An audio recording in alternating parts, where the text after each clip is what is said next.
My name is Emily, 19 years old, and that day was my birthday. But no one was going to remember that because all the eyes, all the laughter, and all the applause were on Linda, my sister. She had just gotten her driver's license and had been selected as a cheerleader for her university's baseball team. So my parents decided to throw a huge achievement celebration party like she had just won a Nobel Prize. White and gold balloons were strung across the backyard. A backdrop showed Linda in her cheerleading uniform, proudly holding up her driver's license, with the words, "We're so proud of you, sweetheart." Mom hired a full event crew: tents, tables, a DJ, a 3-tier cake, even a photography service. The guests flooded in, mostly my parents' friends, distant relatives, Linda's classmates, and a few parents from her school. Everyone was dressed nicely. Some even brought flowers and gifts. I, on the other hand, wore an old dark blue t-shirt and faded jeans, standing in the kitchen helping carry trays of orange juice and arrange sandwiches. No one asked if I was tired. No one asked why I didn't dress up. No one, not even Mom, mentioned it was my birthday even though it fell on the same day as the party. Every time someone walked into the kitchen, I just smiled faintly and looked down to wipe the counter. I had learned long ago that if you can't be the center, the best thing you can do is disappear. Around 4 in the afternoon, the party hit its peak when Dad stepped onto the makeshift stage by the wooden steps, grabbed a microphone, and shouted, "And now, a special surprise for our amazing daughter, Linda." The music turned up. People cheered. One of the event crew members pulled off a white cloth covering the driveway, and underneath it was a brand new, gleaming white Tesla Model 1 Do 3 with a giant red ribbon on the hood. Linda screamed like it was straight out of a movie, jumped up and hugged Dad. Mom ran over to join the hug, tears in her eyes. The crowd around them erupted as if it were the Super Bowl. Cameras and phones went up.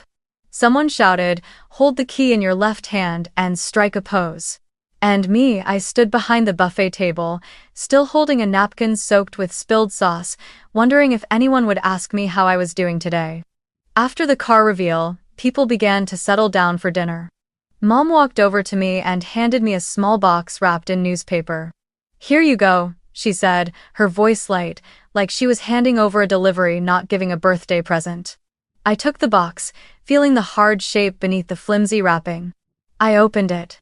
Inside was a folding mop, a bottle of floor cleaner, a pair of yellow rubber gloves, and a note that read, "Don't forget to mop the living room before Saturday." I looked up.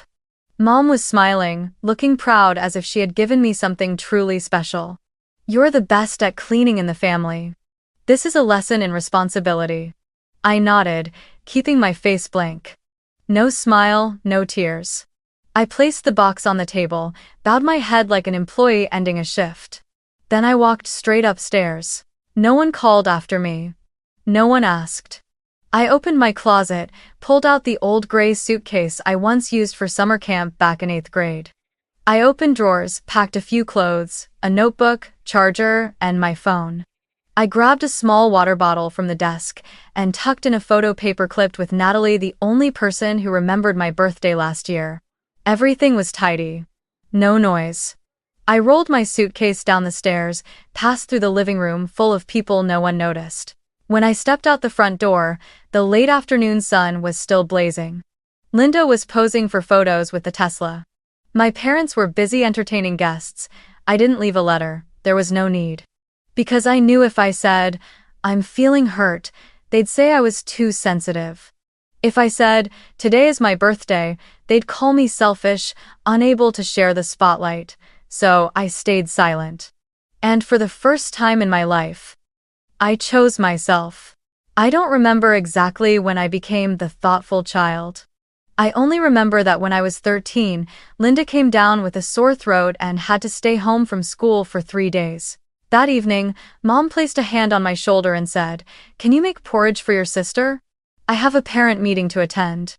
I didn't say no. I didn't think it was anything big.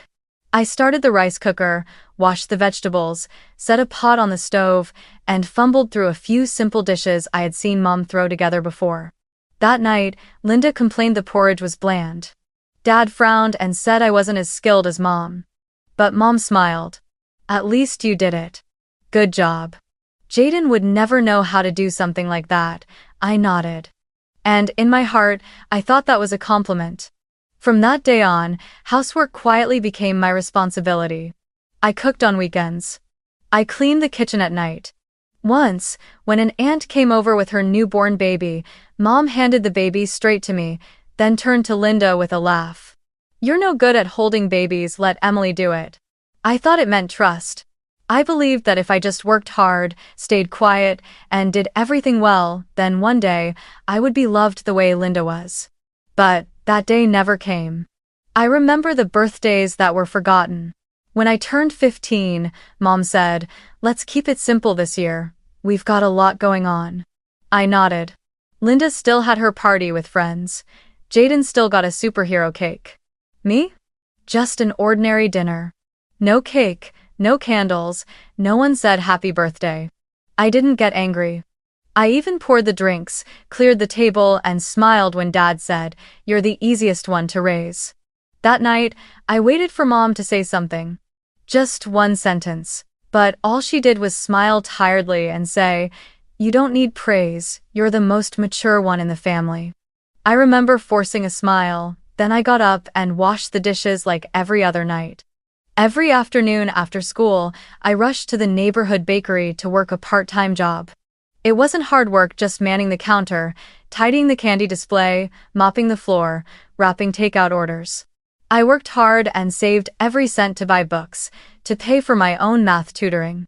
Meanwhile, Linda took drawing lessons, piano lessons, modern dance classes. When I asked Mom if I could join a weekend photography class at the city library, she shook her head. That's not practical. Focus on your academics and stop wasting time. There was one time I won third place in the district science fair. My project was on reusing rainwater for daily living. I had stayed up for nights testing pH levels, writing my report, building a model. When I brought the certificate home, my hands trembled as I handed it to Mom. She glanced at it and said, not bad, but make sure you don't stay up too late. The eldest has to stay healthy so you can carry more. Dad walked past me to ask Linda how her cheer practice went. I stood there, the certificate in my hand, feeling as weightless as a blank piece of paper. I was never called special. I was only ever called big sister, or the responsible one, or the nail that holds the house together. Those words sounded like praise, but they were really chains. Whenever Jaden spilled something on the floor, Mom didn't scold him. She looked at me and said, he's still young, clean it up for him, would you? Every time Linda talked back to Dad, Mom would sigh and say, you're the big sister, can't you let her win this one? In this house, every mistake bent itself toward me, the one who was expected to know better. I once wished I could make a huge mistake just to be defended for once, but I never got that chance. Because I had become too good at doing everything right. Too good at following the rules, at stepping aside, at staying silent. And that made me the person no one ever had to look at again. I remember one rainy evening. I was scrubbing the floor when Mom called me over. Linda had just had a fight with her boyfriend. Mom looked worried, her hand gripping the phone, her face tense. Emily, go into your sister's room and tidy up a bit, put away the mess, get some warm water ready. And don't say anything, let her calm down, and I'll talk to her later. I did what she asked. I always did. And afterward, when Linda locked her door, I sat alone on the porch watching the rain fall, thinking maybe I was the only one in this house, without a corner to fall apart in. Love in my family wasn't warmth, it was role play. Whoever played the eldest daughter would carry the weight and wasn't allowed to complain. Whoever played the princess was always forgiven.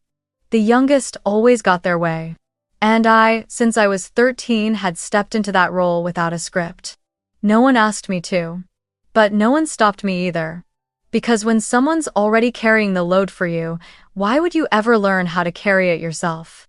I used to believe that if I was just more patient, more quiet, more selfless, then one day, I'd finally be recognized. But slowly, I realized, in families like this, the more capable you are, the more invisible you become. Because if you handle pain too well, they assume you don't feel it. If you never ask, they assume you need nothing, and if you never speak, they assume you have nothing to say. I lived in a house full of people, but it always felt like I was just a shadow. A shadow moving through the kitchen, the living room, the bathroom, quietly cleaning up the messes other people left behind, without anyone ever stopping to ask, "Are you okay?" And that shadow, after 19 years, finally stepped out of the frame. Not with a scream, not with blame. Just quietly, but with finality. I walked away like I was just stepping out to buy something. No one followed. No voice called after me, no glance of concern, not even a goodbye. The front yard was still buzzing with laughter. Linda was still beaming beside the Tesla, holding a fruit drink, retelling the emotional moment of receiving her gift. And me, I was just a shadow passing through the middle of their lives.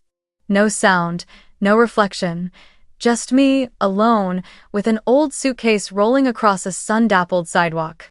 I had no clear plan. Didn't know where I was going. In my pocket was just a bit of cash from the bakery shifts and a card with a couple $100 left on it. My phone was in airplane mode because I didn't want to receive any messages, though I knew there likely wouldn't be any. I walked for over an hour, past a few quiet neighborhoods and a small park, until I stopped in front of a pale blue wooden house, the one place where someone had always listened to me without needing me to prove anything. Natalie's house.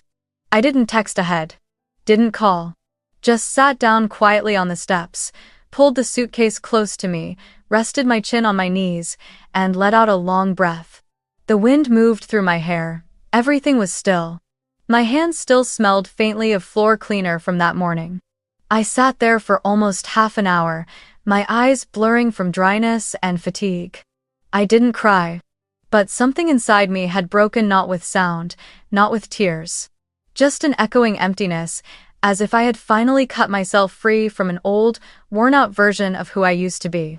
The door opened softly. Natalie stood there, her hair tied up high, holding a warm cup of tea in her hand. She didn't look surprised, she didn't ask any questions. She simply said, "Come in. You don't have to explain, I already know." I stood up, trying to smile but couldn't. Stepping into that house felt like stepping into a world where I didn't have to earn acceptance by doing anything. The small living room smelled of mint and cookies. Natalie placed my suitcase by the wall, then went to get me a light blanket and a glass of water. "You can stay in the living room for now. I just changed the sheets on my bed." I nodded, sat down on the mattress she had laid out, and hugged the pillow as if I were trying to hold the scattered pieces of myself together. Natalie didn't say anything else. She just turned on a warm yellow light, went into the kitchen, and came back with a plate of egg sandwiches and sliced apples. "Eat something, then rest. Tomorrow, I can go to the market and grab more food for you." I swallowed hard, not from hunger but because, for the first time all day, someone had asked me if I wanted to eat. That night, I lay on my side on the mattress, eyes wide open, staring at the white ceiling. Outside the window, the streetlights glowed softly. There was no sound of Mom knocking to wake me up to clean. No yelling from Linda about something missing. No Jaden whining that he was hungry at midnight. Just the slow whirl of the ceiling fan, the steady breathing of Natalie from the next room, and my own heartbeat, small but loud in my chest. I placed a hand over my heart, closed my eyes, and whispered to myself, as if to confirm something I needed to believe. "So this is it. I've really left." Not out of anger, not to run away, just simply to choose freedom. A kind of freedom no one gives you, no one recognizes, but one that's real because it comes from a decision that's truly your own. The next morning, I woke to the sound of birds singing in the distance. Sunlight filtered softly through the curtains, as if there had never been a storm in my life. I sat up, folded the blanket, fluffed the pillow back in place, then quietly stepped into the kitchen. Natalie was making coffee, her hair a little messy, wearing an oversized t-shirt and a sleepy smile. She pushed a cup toward me. "How does your first morning of freedom feel?" I sat down, picked up the cup, breathed in deeply, and looked out the window where sunlight touched the rooftops gently. It feels like I just took my first breath in years. We didn't talk much that day. Natalie invited me to walk with her to the park nearby. We sat on a bench, surrounded by laughing children. I told her everything from the box wrapped in newspaper to the blank look on Mom's face as she handed it to me. Natalie didn't interrupt, she just placed her hand over mine and gave it a gentle squeeze. Emily, you don't need anyone to see you to prove you exist. I see you. And you deserve more than a mop. That night, I opened my notebook and wrote the first line. Day 1, a life that doesn't need permission to begin. And that was how I began. Not with a bang, not with defiance, but with a small step fully intentional. I no longer waited for others to assign me value. I started giving it to myself. On the third morning since I left home, I was making ginger tea in the kitchen when my phone rang. The screen lit up with a name I had never dared to ignore in all 19 years of my life. Mom. My hand froze. My heart clenched like it was being yanked backward toward the house where burnt food, scolding voices, and sugar-coated control always lingered. I didn't answer right away. Let it ring. The third time, I finally tapped the green button without saying a word. Emily? My mother's voice was hoarse, like she'd been crying all night. Where are you? Do you have any idea how worried we've been? The whole family is panicking. Linda couldn't sleep. Your father is so upset he can't even eat. I stayed silent. She went on, her voice cracking. I know you're going through a crisis. Maybe it's the pressure from school, from life. You don't have to prove anything anymore. Just come home. Come back, honey. Everything will be okay again. I bit my lower lip and sat down, still holding a cup of tea I hadn't stirred. I didn't cry. But something in my chest ached not because I was touched, but because I realized, even now, they still refused to call things by their name. To them, my leaving wasn't the result of built-up pain or repressed hurt, it was just a temporary crisis. I had become a disorder, a glitch in the system, not a person reclaiming herself. That afternoon, I got a call from my father. No sobs like Mom. His voice was cold, sharp as a winter wind. Emily, I'll be direct. This family is in chaos because of your impulsiveness and selfishness. If everyone acted like you, society would collapse. You're grown now, you should know how to endure. Everything in this household is about keeping appearances. What you've done is drag mud across our faces. The neighbors, the relatives, they're all asking questions. Do you want this family to lose face? I didn't respond. He exhaled hard through his nose, like trying to control his anger. I don't have time to coddle you, think about it. If you still care about your reputation, come back, immediately. I hung up. No tears, no reaction.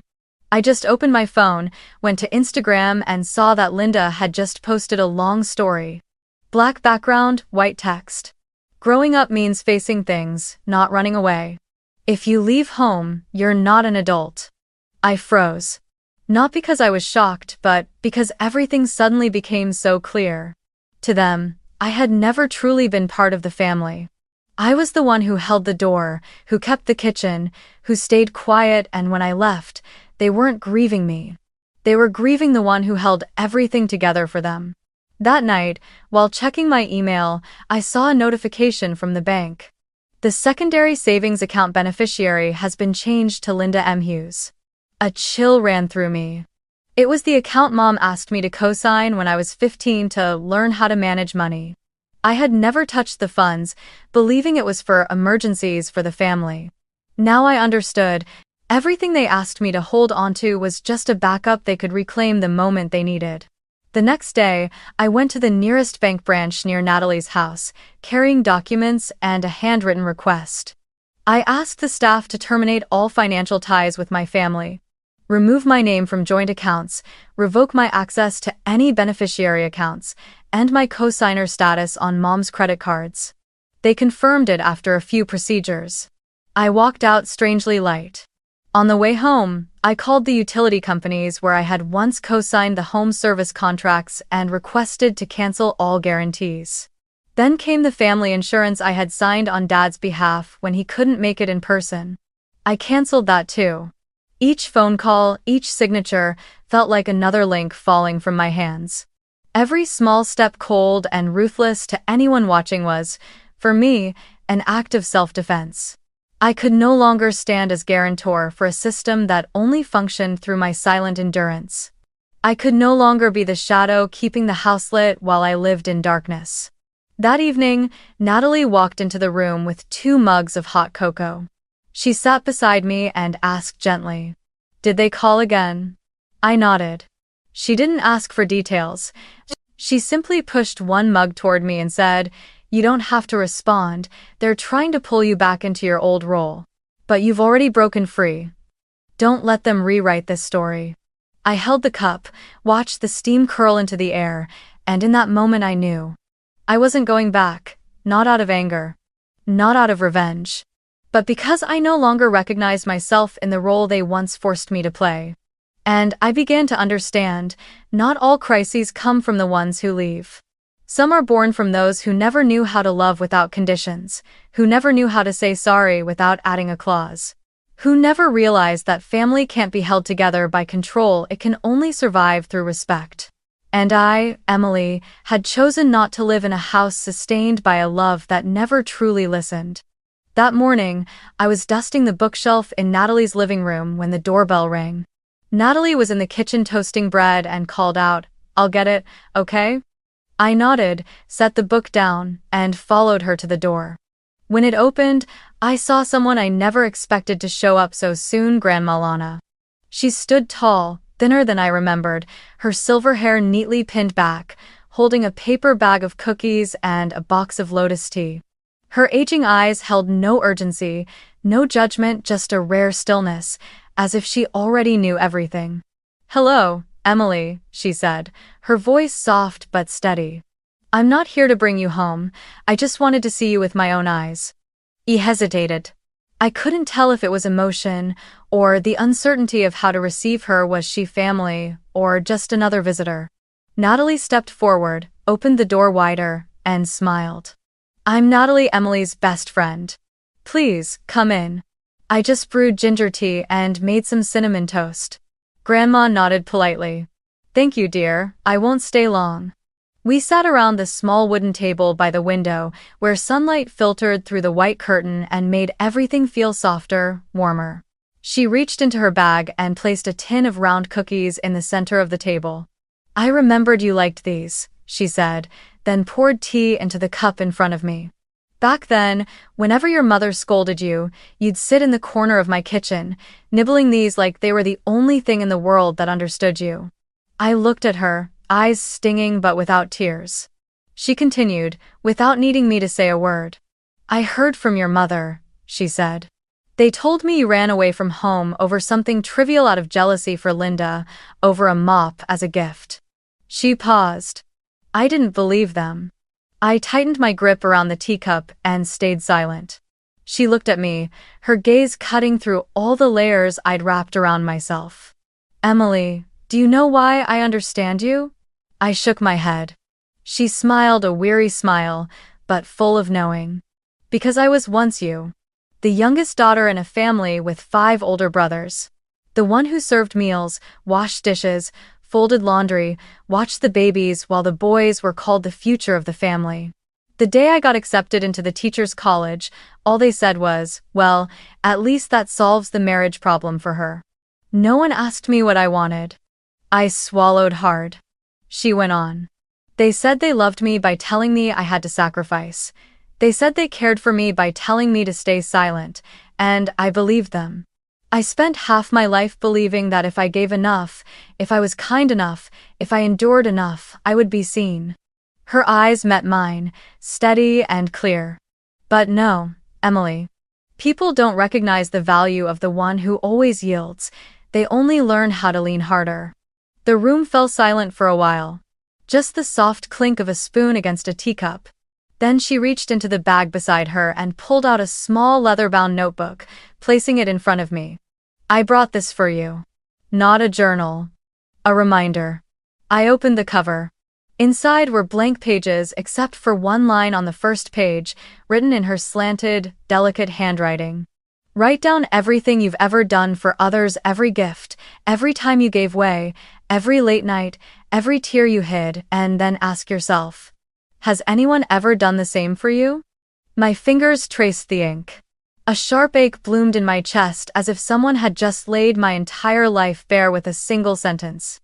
She spoke again, slowly, deliberately. You can forgive. Forgiveness is noble, but you don't have to go back in order to do it. Forgiveness doesn't mean bowing your head and walking into the place that broke you. Sometimes, forgiveness is simply choosing to live a life that doesn't hurt anymore. I don't know how long I sat there after she said that. I only remember Natalie staying silent, just nodding, as if quietly agreeing. I felt like someone had held up a mirror not to my face, but to the years I had lived through. Years I had never really looked at before. When Grandma stood to leave, she took my hand, not tightly, not pleading, just a gentle, warm touch. You have the right to choose again. Don't let anyone, not even those who share your blood, take that away from you. I walked her to the door and stood quietly, watching as her figure faded behind the trees. That day, there was no sun. But inside me, something lit up, not bright, not overwhelming, but the quiet light of someone who had finally seen the path she could walk on her own, with legs no longer trembling from the fear of disappointing someone else. And for the first time, I believed that true forgiveness isn't about turning back, it's about daring to move forward without ever looking behind again. I left Natalie's house on a morning in April, when dew still clung to the tips of the grass and the wind brushed cold against my collar. Not because we had any disagreement. Natalie had said, whenever you're ready to go, just go. I'm not here to hold you back or push you forward, but I know you need a place that's truly yours. She walked me to the bus stop, handed me a box of egg sandwiches and a handwritten note. If one day you start missing home, remember this, you already built another one, from the ashes of the old. I laughed, hugged her tightly, then got on the bus with nothing but a suitcase, a backpack, and a soul still carrying wounds that hadn't yet healed. I arrived in Oregon after a 6-hour trip, a small mountain town with soft weather and cobblestone streets. No one knew who I was, and no one cared. That, somehow, felt freeing. I rented a small room on the 3rd floor of an old house, with a window overlooking the backyard garden where birds lined the wires every morning. The landlords were an elderly couple, Emma and Harold, gentle, quiet, asking nothing more than, just live peacefully, and we'll be happy. Near the house was a little cafe called Maple and Ink, where the scent of cinnamon pastries lingered from dawn, and jazz music played at just the right volume. I applied for a part-time job, not expecting much. But the manager, a woman named Jules, hired me after a short interview. We don't need fancy degrees here, she smiled. We just need someone who listens to customers and spells their names right on the cup. That was how I began my first days in Oregon, pulling espresso shots, learning how to make macchiatos, memorizing the regulars' preferences, and learning the names of every plant on the tables. At night, when the little room turned still and quiet, I'd open my laptop, pull out a box of supplies from under the bed, and start crafting the scented candles and essential oils I'd experimented with back when I lived with Natalie. At first, it was just a hobby. But slowly, kind words trickled in from old friends, and one day, I decided to open an Etsy shop. I didn't pick some polished name like Glow and Grace or Serenity Studio. I named the shop, not the second choice. I cried as I typed those words. Because I knew there are hundreds, thousands out there who have felt like the second choice in their own families, in love, in work, in their very existence. I crafted each candle by hand, blending lavender, mint, and dried orange peel. And on every label, I didn't print ingredients or promised effects, I wrote stories. A candle named Rain After Rage came with this message. Have you ever cleaned the kitchen after someone else's outburst? And wondered who would clean up the wreckage inside you? A bottle of essential oil called Quiet Triumph was labeled with, "The greatest victory is when you walk away in silence," without needing anyone to acknowledge what they've lost. The stories began to spread. Orders increased, and I realized I wasn't alone. The messages, emails, and product reviews didn't just say, "Great quality." They said, "Your story is exactly like mine." I cried reading that description. You don't know it, but you just saved a stranger with your words. I didn't know whether to thank them or apologize for the pain we all seem to share, but I knew this. The silence I once endured was now becoming a voice. I created a Facebook group called We Are Not Household Tools. At first, just a few friends joined. Then one person invited another. Each week, I posted a prompt. Share a time you were called selfish for simply wanting time to yourself. Share the worst gift you ever received from a family member and what it really said about your place in their life. Comments poured in by the hundreds. One person said they were given a vacuum for their birthday. Another recalled being left alone at school because their parents forgot to pick them up, too busy driving the older sister to a singing contest. Someone wrote only one sentence. I've never been called by my name, they just called me her sister. I sat in front of my screen, reading every line, tears spilling down not from pain, but because for the first time, I felt like there was an army of the once invisible, all stepping out of the shadows. I started a blog, one post every week. Not to give advice. Not to play the expert. Just to tell the fragments of the life I once lived. The times I was called the strong one. The dinners where no one asked, "How was your day?" The so-called lessons in responsibility that were really just childhood stolen away. I wrote in a quiet tone, no rage, no bitterness. I simply told the truth, as a way of loosening the knots in my chest. The first post I shared was titled, I got a mop for my birthday, and that was the moment I chose freedom. It was shared over 3,000 times in 3 days. Someone mailed me a handwritten letter. Another messaged, I gave myself a day off. For the first time in 12 years of being a mom and never daring to breathe. Someone wrote, I printed your post and taped it to my mirror. So every morning I remember, I no longer have to live just to please someone else. In 2. The small room I rented wasn't spacious, the ceiling was low, the hallway, old and creaky. But every night, as I sat surrounded by the scent of candles I'd made with my own hands, reading messages from strangers all over the world, I felt like I was living in a silent ocean where those once trapped in roles of service were slowly stepping out, standing tall, and naming their pain. I wasn't rich, I wasn't famous, but I was free. Free from the role, free from the expectations. Free from the kind of love that only knows how to demand but never how to listen. And every night, before going to sleep, I wrote the same sentence in the notebook Grandma gave me. Today, I lived for me. No one else. And I smiled because for me, that alone was a kind of rebirth. One early afternoon in June, I was packing the last order of the week when I heard the postman's footsteps pause at the door. The soft thud of an envelope sliding through the mail slot was familiar, but this time, something about it felt different. When I picked it up, I immediately recognized the handwriting. Round, slightly slanted, with a faint tremble, my mother's. I didn't need to open it to know this wasn't a friendly letter or a casual greeting. The sender's line was unmistakably clear. From the family of Emily Hughes. I.N.F. I brought the letter inside, placed it on the table, and went back to my work as if I hadn't seen it. I didn't rush to open it. I had learned how to sit still in front of the things that used to make me tremble.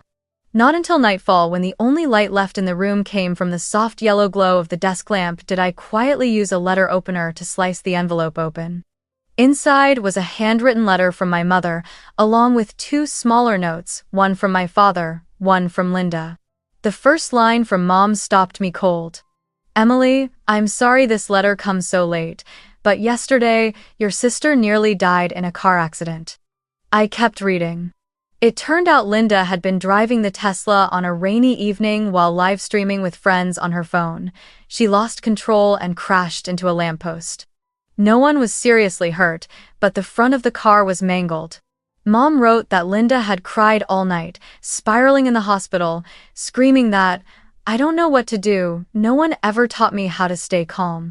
Dad hadn't slept, and Mom, according to her words, fainted in the living room after receiving the call from the police. I pictured the house I used to clean dishes in every night now, filled with panic, chaos, unraveling without someone to hold it all together. And I understood, they didn't need me. They needed someone to do the things they never bothered to learn. The next page was from Dad. It was short, stiff, like always. You were the pillar, and now we see that. What you did can't just be replaced. I understand that now. If you come back, this family won't be the same again. I turned over the final page, the note from Linda. Her handwriting was neat, each initial letter shaded with care. I don't know why you were so angry you had to leave. I thought you just needed a break. But now I understand, without you, everything fell apart. I'm not asking you to come back. I just hope you read this and know. For the first time, I see you not as the one who carries everything, but as a human being. I'm sorry. I set the letter down. I didn't cry. I didn't tremble. Just a feeling. Quiet, not empty but peaceful. Like a wound that had finally closed, and when someone touched it, there was only a thin layer of skin left. No more pain. I opened my laptop and wrote an email not long, not angry, not bitter. Just a declaration. As if I were reading it aloud to myself. From Emily. To Mom, Dad, Linda. Subject. About responsibility. When responsibility comes without love, it is nothing more than exploitation wrapped in virtue. For years, I lived as if duty was the only currency I had to earn my right to exist. But now I know if love requires me to forget myself just to preserve it, then it is no longer love. It's a burden. And I've already laid it down.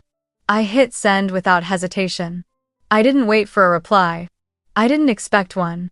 It felt like closing a chapter in an old book, not because I hated it, but because I no longer belonged in it. That evening, Natalie stopped by with a basket of fresh strawberries and 2 cans of cold soda. We sat on the front porch, looking out at the garden where the yellow light glowed against the lavender bushes. I showed her the letter. She read it, then sat in silence for a while before turning to ask, "Do you feel vindicated? Now that your family finally realizes how much you mattered?" I shook my head, smiling softly. "Number, I just feel light, really light. Because at last, I've stopped waiting for them to understand." I leaned back against the wall and took a long breath. I used to imagine the moment I'd return home, they'd apologize, I'd be acknowledged. But now, I don't need that anymore. I don't need the apology. I don't need the recognition. I just need to never go back to being the one holding up a house that always tilted toward one side. We sat there for a long time. No more words were needed, just letting the memories drift quietly like the evening breeze, not clinging, not regretting. Summer in Oregon wasn't loud like other places. There were no cicadas screaming through the heat, no sun scorching the porch. Every morning, I woke early, put the kettle on, started the day with the scent of mint and lemon floating through the room. I packed each order from my little shop, not the second choice, which now had nearly 2,000 loyal followers on Etsy. I always slipped a handwritten note into every box. Not pre-printed, not copy-pasted. Just a few lines written in the quiet of morning before the world could interrupt my thoughts. You are worthy not because you're perfect, but because you are you. I never knew who would receive those lines. Maybe a girl in New Jersey who'd just left a toxic home. Maybe a woman in Texas who had finally filed for divorce after 10 years of silent suffering. But I knew this. Some words are not meant to impress. They're written so someone else won't feel alone in what they still can't say out loud. If you've ever received a gift that didn't match your heart, a mop instead of a congratulations, a reminder instead of a hug, a lesson in responsibility instead of a gentle acknowledgement, then I want you to know. You're not alone. I've stood in that place. Smiled quietly while everyone applauded someone else. Pretended I was fine while holding a gift that only reminded me I was carrying the weight meant for everyone else in the house. And you know what? The fact that it hurt you doesn't make you ungrateful. It only means you were honest with your feelings. And that's the bravest thing someone who's always been called the responsible one can do. If someone has ever used the word responsibility as a chain to keep you quiet, to make you clean up, sacrifice, give way, and never complain, then let me say this to you. You are not wrong for wanting to breathe. You are not wrong for wanting to set it down. You are not wrong for saying, enough. Responsibility is not love if it only flows one way. It is not noble if it demands that you ignore your own pain just to keep others comfortable. And if you've ever wondered whether you're allowed to reject the role they assigned you long before you were old enough to object, the answer is yes, you are allowed, and you don't need permission. You are not selfish for choosing yourself first. We've been taught that sacrifice is the measure of worth, that the more we endure, the more lovable we are. But the truth is, real love doesn't ask you to disappear. It doesn't force you to swallow your pain. It doesn't demand that you shrink just so someone else can feel full. True love, whether it comes from family, a partner, friends, or the world, is the kind that helps you grow, not shrink. And if you're reading this right now, maybe on an old phone, in a tiny rented room, or in the quiet of night when everyone else is asleep, I want you to know you are not invisible. These words are for you. A soft whisper through the screen. I've been there, and I found my way out, so you can too. Leave a comment. I deserve a life I don't have to prove myself for.